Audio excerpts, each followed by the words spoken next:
Curious about how Morocco stacks up against Sudan? Let's dive in.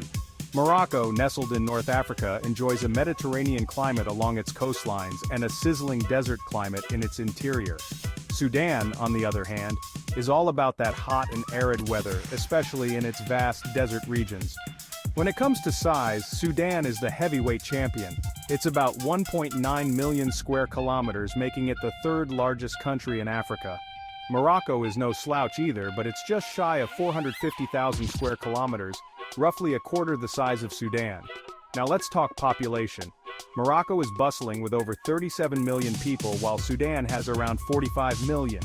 Both countries have vibrant cultures and rich histories, but in very different settings. So, whether you're drawn to Morocco's stunning coastlines or Sudan's expansive deserts, there's plenty of adventure waiting for you. Ready to explore?